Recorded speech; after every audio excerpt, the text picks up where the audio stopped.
I feel like, Boots, a whole motion is built off of Terence Crawford. He should thank me, to be honest. I feel like he's a hater. Okay, if I'm gonna be a 1,000%. It's the Real Report show. It's all good. That's what we do. Yes, sir. Yes, sir. Yes. I think he's a hater. Well, Terence Crawford speaks on Jaron Boots Ennis, says that Boots and his team keep using his name, trying to build up Boots' career, and says Jaron Ennis is a... Sometimes all it takes is one brief comment to completely shift the entire conversation in boxing.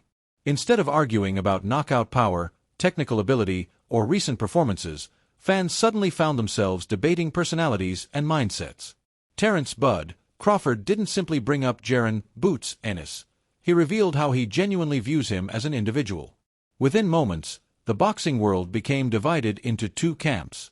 Some praised Crawford for being brutally honest, while others believed his remarks were calculated psychological warfare or something even more personal. So, what exactly did Crawford notice that so many other people appeared to overlook? And could those few carefully chosen words permanently change the way boxing fans view Boots Ennis? Everybody want to see. Yeah. I want to do it. Do you respect him as like when he's like, I got a couple fights left, I'm at the end, I'm only trying to get mega fights, so. I understand it, but don't lie or cap to the net and make it seem like I had the opportunity to fight you and I didn't. I never did. You know what I'm saying? And then that one time that I did, we said they called, and we said we never heard nothing else back about it. So right. I mean, I respect it though. I mean, get your money. You know what I'm saying? Do your thing, but don't be capping. One of boxing's most fascinating qualities is that the biggest headlines don't always come from what happens inside the ring. Sometimes, a single interview or honest opinion creates even more discussion than a championship fight itself. That's precisely what unfolded when Terence Crawford decided to openly share his personal thoughts regarding Jaron "Boots" Ennis, sparking conversations throughout the entire boxing community. Who they are cancels out each other as far as height. They both switch hitters, lift, and everything. All of that cancels out each other. So they are literally the same people, pretty much. The only difference is Crawford done been in the big stage against big fighters so many times. And also, with age, he didn't beat up his body, so his age is actually good. He got the grown man strength. He not just grown man strength, but he built on top of that. Like, look at him at 135. He was a little scrawny dude. He wasn't a big dude. Now look at him. He ripped up everything. He's strong. So sure. I feel like he got everything, all the experience, all the knowledge. Most fans expected the usual respectful exchange between two elite world-class fighters. Instead, they witnessed criticism, confidence, and one unforgettable statement that instantly divided boxing supporters everywhere. Crawford didn't stop at questioning Ennis's boxing ability alone. He also questioned his intentions and mentality. According to Crawford, Boots and those around him spent years gaining attention by constantly connecting themselves to Crawford's name before eventually taking things a step further by referring to Ennis as nothing more than a little hater. It's about Crawford fight. I'm tired of answering questions about it. He already said millions of times that he not fighting me or looking my way, so I'm just tired of answering them questions, and if a fight happened, it happened. I wanted it to happen, but if not, Timing right now with somebody like Crawford and Spence, they not interested, and I don't think you could really knock them. And some people say, well, how you gonna say that about Canelo but not Crawford? It's a difference, bro. Terence Crawford fought the best dude in the division. Did he not? Yes, sir. Yeah. You can fight number one, then you can go fight a B-level guy, C-level guy. You should not fight top fighters. It didn't take very long before social media exploded with countless reactions and opinions from fans and analysts alike. Some supporters believed Crawford had finally voiced a truth that many others were unwilling to say publicly. Meanwhile, others felt it was surprising to see one of boxing's greatest champions appear irritated by a younger fighter who has simply been trying to build his own legacy and establish himself among the sport's elite. Terence Crawford is not a happy guy in retirement. Terence Crawford is very bitter and bored, and I would even frankly say jealous of Jaron Ennis in retirement, because how can you have accomplished as much as Terence Crawford and be just so unhappy, about insecure with your career? Because he was on Twitter yesterday, And he tweeted out all of his accomplishments. So let me read them to you so we all know the caliber of fighter we're talking about here when we speak about Bud. He tweeted the following, and I quote, 42-0, the former #1 best fighter in the world pound for pound, 5-division world champion, 3-time undisputed, 4-time unified champion, 2-time fighter of the year, 3-time ESPN fighter of the year, 20 consecutive world title fights, and a Hall of Famer soon to be. Sorry, but not. The real mystery isn't deciding whether Crawford or Ennis is right. The bigger question is why this rivalry feels so deeply personal, even though the two men have never actually shared the same professional ring. To understand why Crawford's comments spread so rapidly throughout the boxing world, you have to go back to the earliest stages of Boots Ennis's rise. When Ennis first started attracting national attention, everyone searched for an established superstar to compare him with. That's always been part of boxing culture. Whenever a young fighter begins dominating opponents, fans naturally look for the next great champion. Mike Tyson was compared with Joe Frazier. Floyd Mayweather drew comparisons to Pernell Whitaker. Canelo Alvarez was measured against Julio Cesar Chavez. It's a tradition that has existed for generations. Boots experienced exactly the same treatment. His athleticism, confidence, and effortless ability to switch stances reminded many people of Terence Crawford, whose versatility had already become legendary. Every impressive Ennis performance eventually led back to the same familiar question. Could he become the next Crawford? Before long, that discussion became impossible to avoid. Nearly every interview featured Bud's name. Podcasts repeatedly debated the fantasy matchup.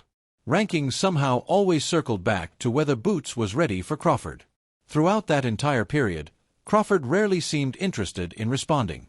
His attention remained focused on becoming undisputed, defeating Errol Spence Jr., and eventually climbing into heavier weight divisions in pursuit of even greater challenges. While fans continued talking about Boots, Crawford mostly allowed everyone else to keep fueling the conversation. That's exactly why so many people were surprised during Crawford's appearance on The Real Report. Rather than ignoring the comparisons, he addressed them directly. Crawford argued that Boots should actually appreciate being compared to him because those discussions helped elevate Ennis's profile. He even suggested that if he had never reached the top of boxing, there wouldn't have been an elite champion for fans to compare Boots with in the first place. In Crawford's opinion, every future superstar benefits from being measured against someone already recognized as great. After all, people once labeled Crawford as the next Floyd Mayweather, and nobody questioned those comparisons because they naturally come with success. Crawford believes Ennis has enjoyed that exact same benefit throughout his own career. But that explanation wasn't what ultimately captured everyone's attention. The interview suddenly shifted in a completely different direction. When asked why he and Boots never appeared especially close despite years of comparisons, Crawford smiled, paused briefly, and referred to Ennis as a little hater. That single remark instantly became the biggest headline everywhere. Suddenly, fans stopped debating who would win inside the ring and began wondering whether Crawford genuinely disliked Boots on a personal level.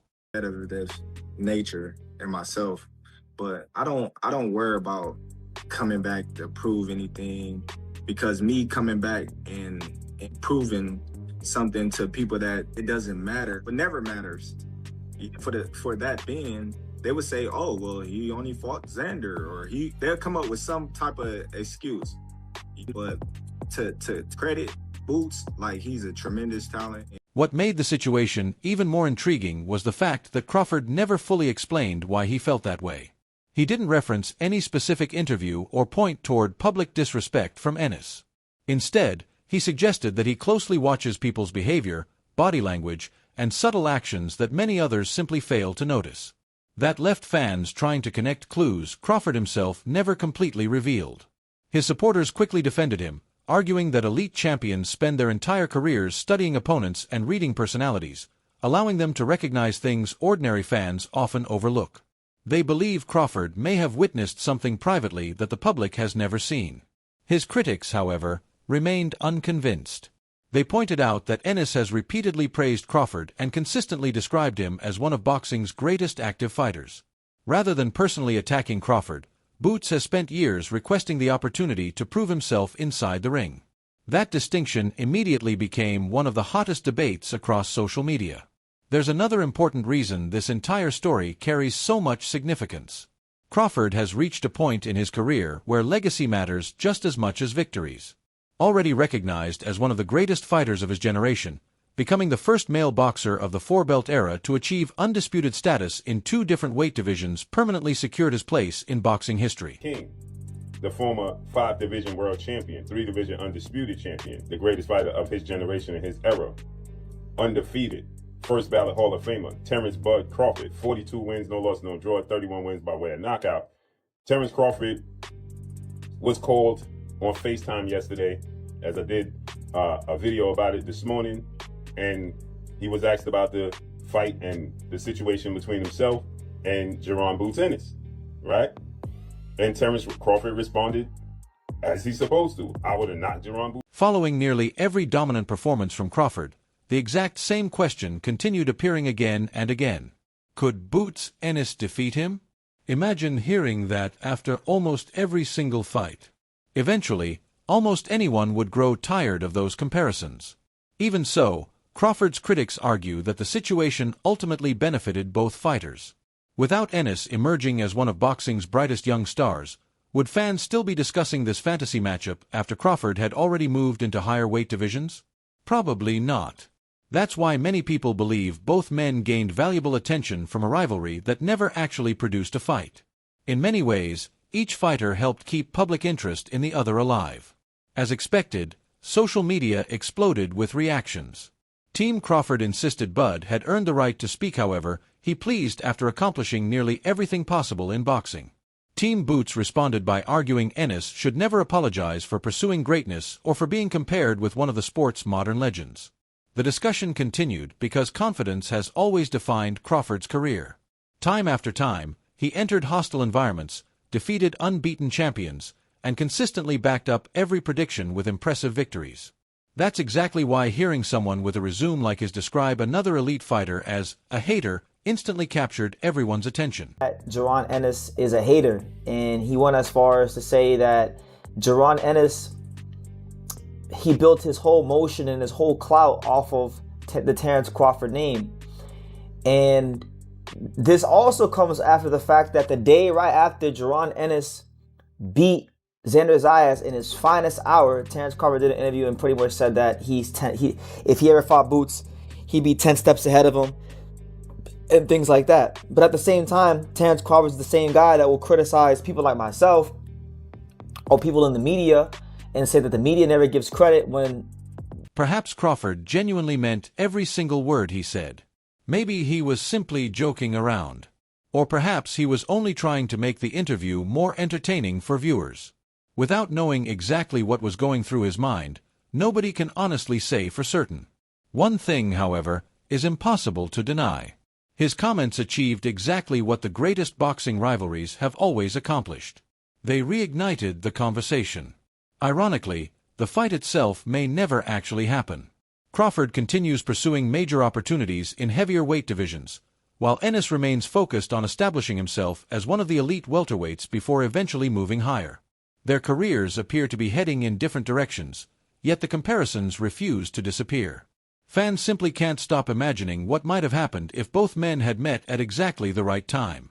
Would Crawford's experience and ring IQ have neutralized Boots' explosive style?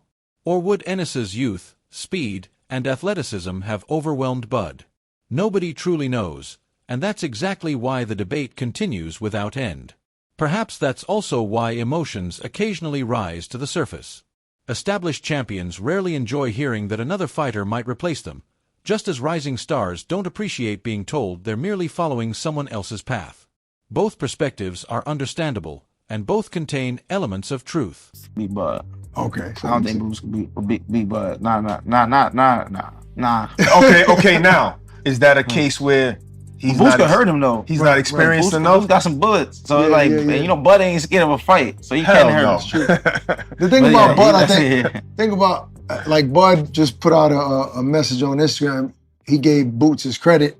I don't know what platform was on, but he's like, yo, he's a threat for anybody in the ring. Yeah, he said the only difference for me, I'm 10 steps. In many respects, this entire controversy reveals just as much about boxing fans as it does about the fighters themselves.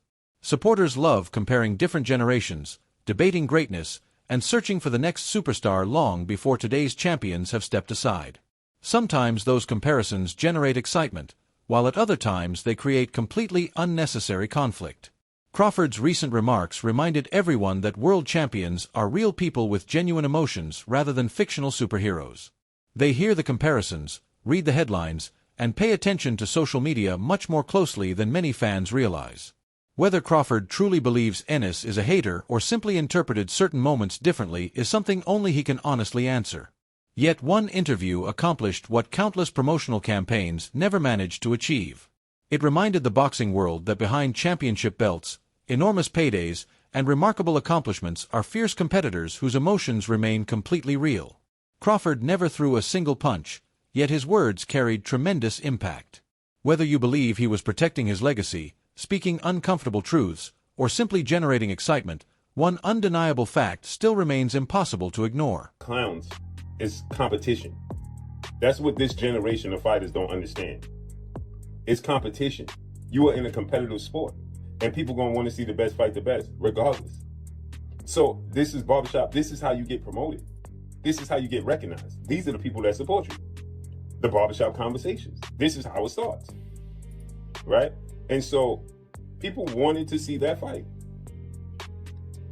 And there's a disconnect where Jaron Ennis feels like Terence Crawford avoided him. As I told you guys, my part of it, Terence Crawford feels like Jaron. That wraps up today's breakdown. If you enjoyed this analysis, make sure to leave a like on the video, subscribe to my channel for more boxing content, and share your opinion down below in the comments. We'll catch you in the next video.